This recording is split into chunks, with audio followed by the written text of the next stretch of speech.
Hello and welcome back to another Demis Hellen tutorial. We are talking gain staging in this video.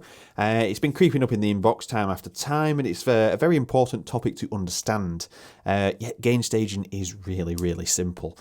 So gain staging, it's a process of maintaining a level of sound. So if you're inputting into FabFilter Saturn here at minus 6 dB, if you're outputting at minus 6, you've gain staged correctly because you've kept the volume level consistent through your processing chain.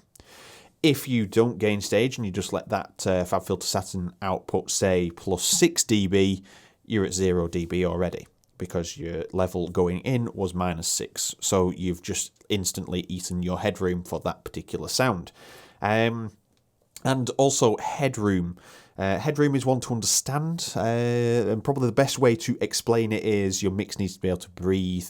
It needs to be able to not be fighting for space. So if you are some reason locked in a tank of water and it is 95% full, you've left yourself with 5% air, you're going to really struggle to survive because you're going to run out of air rapidly and then see you later unless you get rescued.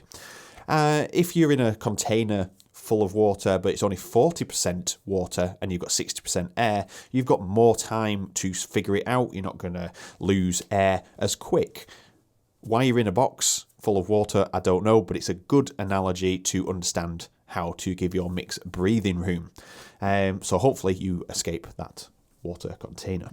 So now that we've got those few things out of the way, if you have inconsistent levels, so if you are going into FabFilter Saturn here at minus 6 dB and the output's 0 dB, i.e. plus 6 dB on top of in terms of volume, that then is easily perceived as better because our ears judge louder sounds as better. It's just a weird thing that we're not really good at. We're not good judges of sound when things are turned up. It's just the way it is. So having a balanced volume gives your ears the correct data to analyse the sounds that are there and what that plugin is actually doing. So if you can clearly hear the sound volume stayed the same when you turn the plugin on and off, then you can hear if that plugin is adding value to your sound. Does it make it sound better? Is it sounding better? Is there something missing? You can tell better because you're turning it off and on, and it's the same volume. It's not just jumping around really loud, really quiet, because then you're just going to judge it and go, yeah, that sounds better, because you've turned the volume up. So let's get into explaining visually on screen, which is what I do best. Doing all the technical stuff, not really my forte, but hopefully you understand that. So we've got two tracks here, two arpeggios. So the first one is here, and the second one is here. They're exactly the same, roughly the same volume output, but two different ways of processing. So on the first one, you can see that I have a gain plugin, I have FabFilter Saturn, I have Pro Q3, and then a compressor at the end. And on here, we've got exactly the same, but we're missing the gain staging at the beginning, and there's a few differences in the volume outputs. But we're achieving the same volume here, near enough the same volume. So let's look at gain staging correctly. So looking at FabFilter Saturn as my first plugin, we just want to hear that, don't we? This is going through some processing, and we've boosted this band here so you can see plus 5 dB, and we've boosted some of the tone in here. And I've set the volume output to minus 5 dB. And the reason for that is, if we turn these on and off, as soon as you hear me turn off FabFilter Saturn, you hear the volume level is maintained. Turn it on.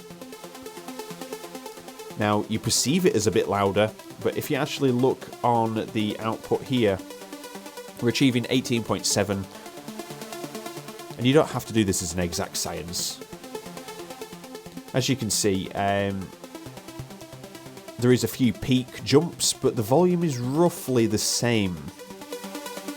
As you can see, it's roughly the same. It's just the peaks that are different. And that tells me then that sound, FabFilter Saturn is adding some value to that sound because I can hear how it is changing the sound. It's adding some more mid frequencies, especially in the upper range. And then the output is set to -5, so it is set so it's balanced. But what that does is sets it up nicely for the next plugin, which is EQ. And this comes in at -6. And as you can see, it's leaving at -6 as well, or nearest damn to. And that is the example of keeping the volume levels the same through the chain. If we turn this off, doesn't change, but you can hear the difference. You can hear the subtle difference. It's not boosting the volume. You're not hearing something so loud and you think, well, that's done its job, and then shutting it down. You can hear everything. And then it goes into Molot. Now on this plugin, we have the attack release and the ratio here all set up, and then the threshold is just controlling a -1 dB reduction, and then the makeup gain is nearly turned all the way to the top, and that is to achieve the -6 or nearest to -6 level. So quickly, just to explain before we go any further, I set my volume levels at -12 typically, and I aim for a -6 dB peak, which is where these bars are indicating the peak levels that stay after the sound is finished. And you can see it's peaking around -6.8, so it's near a 7, but it's a good level. I can just chuck up the volume level a little bit just to balance it out, because that's not a problem. So that is the last in the chain, and I'm using the makeup gain to bring it up to level. You could chuck in a gain staging, a gain plugin just to do that, but why not do it just in the plugin? As long as it's not clipping, you're all good. So the reason for the gain plugin at the beginning, it's -6 dB, and what that is doing is setting the level for the whole chain. Now technically this is not something I usually do. I'll start with an EQ and I'll maintain the volume coming out. But if you maintain the volume at -6 going into the plugin, and then say we bypass FabFilter Saturn here and go straight to the EQ, we're coming in at a nice level here. Keeps all the headroom free, you've got plenty of processing power, you can boost, and it's not going to just straight away peak and clip the hell out of your sound. And you get an overall nice sound. So that's controlling the volume going into the effects chain itself, because sometimes the synth volume is just hot and it doesn't sound good going straight into the chain. So sometimes having the gain plugin at the beginning just helps. It's good practice to balance the sound out going into the chain and then start the chain. So that is that sound. Now we've achieved exactly the same here, but without the gain and the same plugins, but slightly different. So first things first, same settings here. You can see I've not reduced the output here. It's at 0 dB, and it's exactly the same. It's got the same tone qualities. I've just copied it over. So we've got that same sound, but we've got a volume difference. It's not a big one, but it's big enough to think that that FabFilter Saturn is doing more than what it's actually doing. So that's number one. So if we turn all the effects chain off and listen to it, we are peaking. So around, let's just let it get through the cycle. Make sure it picks all the peaks up.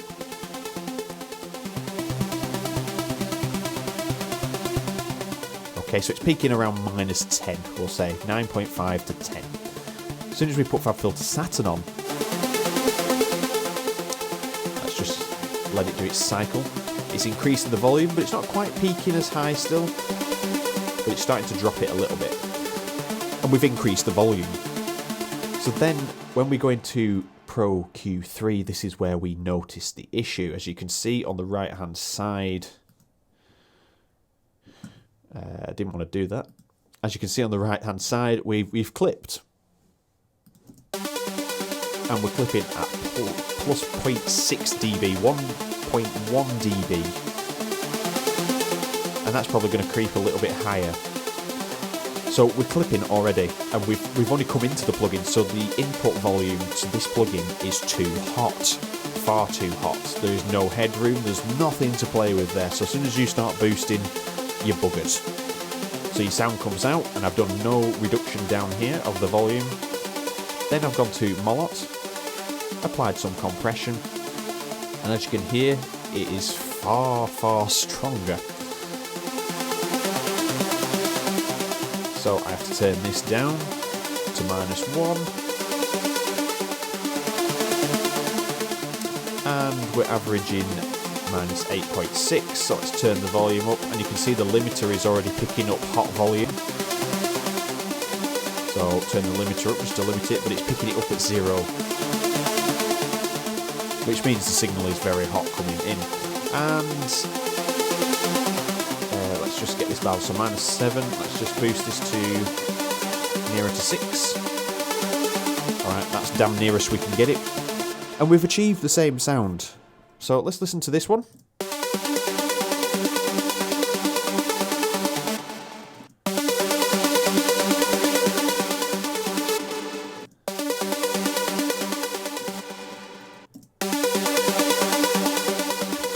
Okay, we're just a little bit hot on there, we're 1 dB above, so I'm just going to drop this another dB.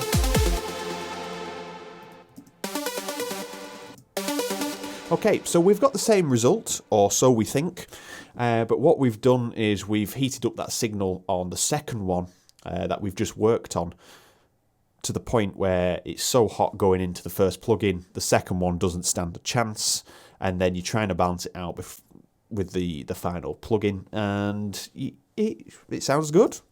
Yeah. Now if we listen to this one, I want you to listen specifically not just to the volume but the detail that you have in your sound. So listen to the individual transients of each note as they're all hitting. You've got a nice bubbly sound. There's a lot of room in there, you can hear all the individual tones and the notes. Whereas in this one, it seems to be squashed. Even though we've applied the same gain reduction on the threshold for the compressor, it sounds like it's squashed for some reason. You think, oh, I've over-compressed it. And it's just simply your volumes are too hot. Look at the limiter here, it's peaking. It's catching peaks already, and it's not even on. Whereas in this one,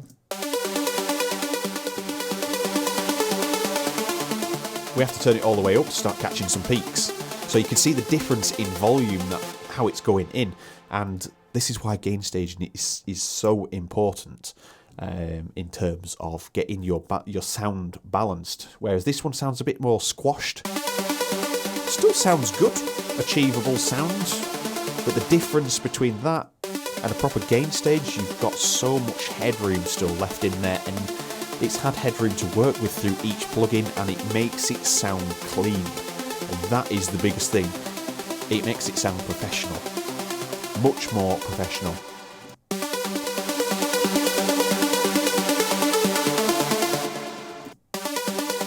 So yes, this one is a little bit quieter, so let's just boost the volume a bit.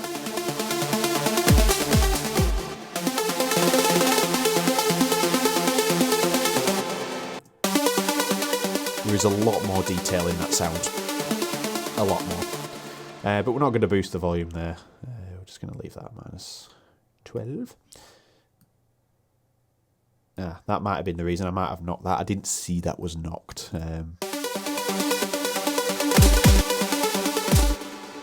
Anyway, so you can see from that sound how much more professional it sounds. So if we just play this one, and we're peaking around -9.1 on the final output, and we're peaking roughly the same. It's a little bit less there, and that's probably just the volume differences. So we've achieved the same thing but with two different ways, but you can see how the signal chain was so hot in the second version. It's pretty much you can't add anything else into your chain. It's just going to sound damn awful. And the more you add and the more you try to correct, it's just going to get worse and it's going to get worse. So don't fall into the trap of using a hot signal. Make sure your gains are balanced. Another thing to note, if you want more headroom in your track, it's technically, I would say it's dynamic range, probably, more than anything. You need to understand your bit depths. And this is something that you can research. I'm just going to quickly read them out to you from the Cubase settings. We have 16, 24 and 32 bit. And I get asked which one do you mix down in. And at the moment I'm experimenting with 32, but I usually use 24. And the difference is 16 bit gives you 96 decibels of dynamic range. So quite a lot of headroom. It's a lot of range on your dynamics. And it's just giving you more room to get that mix sounding really full. The 24-bit is 144 decibels. So that is like 50% more sound range, dynamic range that you can have on your track. And then 32-bit is 192 decibels dynamic range, which is just over double 16-bit. So you can see how you can get your mixes sound even better by giving yourself more dynamic range, but you've got to be doing your gain staging correctly to obviously take use of that. So that is looking at gain staging really. I've given you the tank filled of water example. Let me know in the comments if you actually like that analogy, if that helps you understand. And also, I keep forgetting to mention this, the volume fader here, the red one, the master out, do not move it. I've seen people reduce the volume because they've seen it clipping. I've seen people turn it up because it's not loud enough in the headphones. Leave it where it is. Make yourself practice. It's always good practice to get your levels balanced going through your mixer to here. Turn your headphones up. Turn your monitors up. Whatever you're using, turn them up. Do not turn this up. That is just a big no-no. Don't do it. It's just really good practice, and you're just going to get your track sent back to you if you've tried to mix it and you've just dropped this volume. They're just going to go, could you do a little bit better, please? I need to work with something a bit better than this. You're going to get it back. So there's also just another little touch on the faders. At the top, they are less sensitive than they are at the bottom. So some people go for a -6 reduction. I used to go for a -6 reduction. It's a good way to start, but I like the headroom more. I like mixing better at the -12 stage. -12 is not the number, -6 is not the number. In the analog world, they say -18 is the sweet spot for getting plugins to work properly, and some emulated analog plugins that you can get in the digital world also emulate that as well. But I work at -12 to peaking to -6, two numbers that are easy to remember, and the lower you go down, the more sensitive your fader gets. So if I take this one here as an example, look at these numbers here. Here. You can see I can just budge the mouse just a tiny bit and I can get 4.895. So it's pretty precise. And the further you get up here, you can see that I can even be more precise, 0.02 of a notch. Whereas if you're down here at -20 and I just make one mouse movement, you're getting quite a lot more sensitivity on there. It's hard to demonstrate when you are not controlling it, but just have a mess around yourself. You move that fader, you can't get it as close or near as to certain numbers as you can up here. There is less sensitivity up here. So that is gain staging. I hope that explained it well. If it did, let me know in the comments, drop a like, and if you think it deserves it, hit the subscribe button and the bell. Make sure you click all so you see all of my uploads. So thank you very much for watching, and hopefully your mixes are going to sound better. Thank you for watching. See you later.